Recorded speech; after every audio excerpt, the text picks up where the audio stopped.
आप लोगों से पुनः वही आशीर्वाद की मैं अपेक्षा रखता हूँ, जो आशीर्वाद निरंतरता में आप लोगों ने हमेशा मेरे नेता, मेरे पिता आदरणीय रामविलास पासवान जी को दिया। उनका पुत्र होने के नाते ये जिम्मेदारी बनती है मेरी कि मेरे नेता ने जिसको अपनी मां माना, मेरे नेता ने सारी उम्र जिस धरती की पूजा की, उसकी सेवा की, उनकी गैर मौजूदगी में उनके तमाम अधूरे कार्यों को पूरा करूं। मेरे नेता, मेरे पिता ने हाजीपुर और हाजीपुर की जनता के लिए जो कुछ किया, उससे 4 कदम आगे बढ़कर ही आप लोग चिराग पासवान को पाएंगे। आप ही का बेटा हूं। बचपन से जब राजनीति समझता नहीं था, जानता नहीं था, तब से पापा की उंगली पकड़कर यहाँ पर आ रहा हूँ। नमस्कार, आप लाइव बिहार देख रहे हैं। मैं हूँ राजमोहन तिवारी। 2024 लोकसभा चुनाव को लेकर चिराग पासवान हाजीपुर की सीट पर लगातार दावा करते दिखाई दे रहे हैं। पिछले 5 जुलाई की तारीख को हाजीपुर में अपने पिता की जयंती के मौके पर भी उन्होंने जिस तरीके से अपनी बातों को रखा, उससे एक बात स्पष्ट हो गई है कि 24 की लड़ाई में वो हाजीपुर की सीट पर चुनाव लड़ेंगे या फिर वो किसी और अपने करीबी को लड़ाएंगे जरूर। चाचा पारस के लिए इस बार इस सीट पर मुसीबत खड़ी हो चुकी है। वहीं पिछले दिन चिराग पासवान हाजीपुर पहुंचे थे। हाजीपुर के जंदाहा में एक अस्पताल के उद्घाटन में वो बतौर मुख्य अतिथि शामिल हुए और वहां पर एक बार फिर से उन्होंने हाजीपुर को लेकर कई बातें कही हैं। क्या कुछ कहा है चिराग पासवान ने, वो पहले आप सुनिए।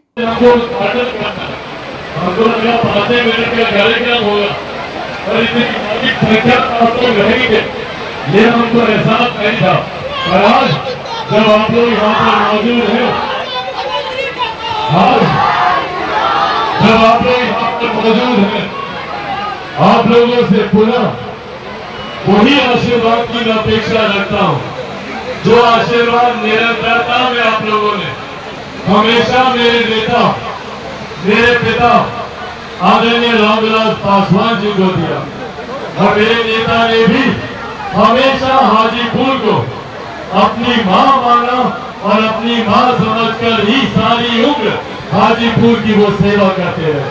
आज जब हमारे नेता हम लोग के बीच नहीं है, उनका पुत्र होने के नाते ये जिम्मेदारी बनती है मेरी कि मेरे नेता ने जिसको अपनी मां माना, मेरे नेता ने सारी उम्र जिस धरती की पूजा की, उसकी सेवा की, उनकी गैर मौजूदगी में उनके तमाम अधूरे कार्यों को पूरा करूं, ये मेरी जिम्मेदारी बनती है। और ये विश्वास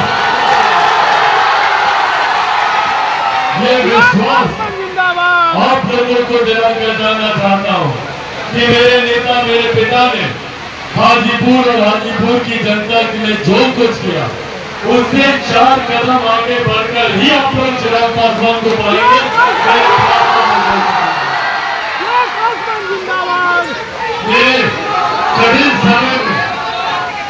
मेरे कठिन समय में आप लोगों ने मुझे संभाला।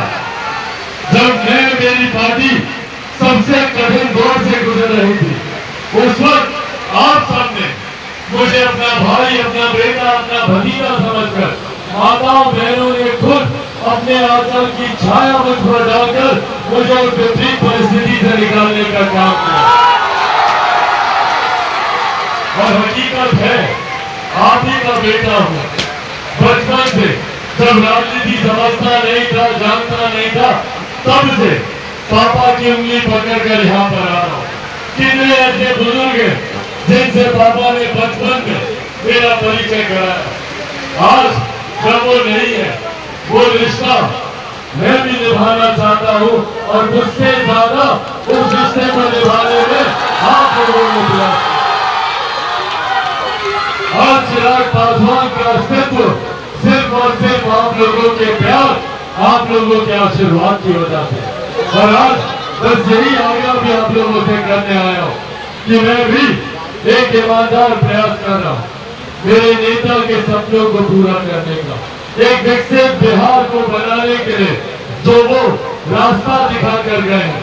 बिहार फर्स्ट, और बिहारी फर्स्ट को धरातल पर उतारते हैं।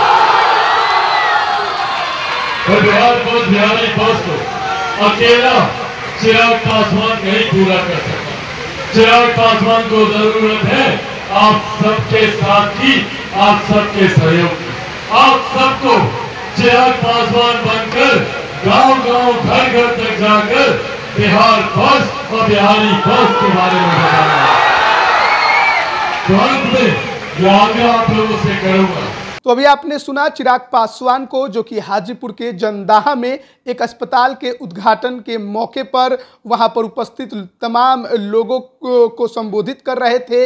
और उन्होंने हाजीपुर को लेकर एक बार फिर से यह स्पष्ट कर दिया है कि हाजीपुर की सीट पर 24 में वही मुख्य तौर पर चेहरा बनने वाले हैं। या तो वो खुद उतरेंगे या फिर उनके किसी करीबी को आप उस सीट पर मैदान में चुनाव लड़ते देख सकते हैं। सबसे ज़्यादा चर्चा उनकी मां रीना पासवान की हो रही है, या फिर कोई और भी हो सकता है।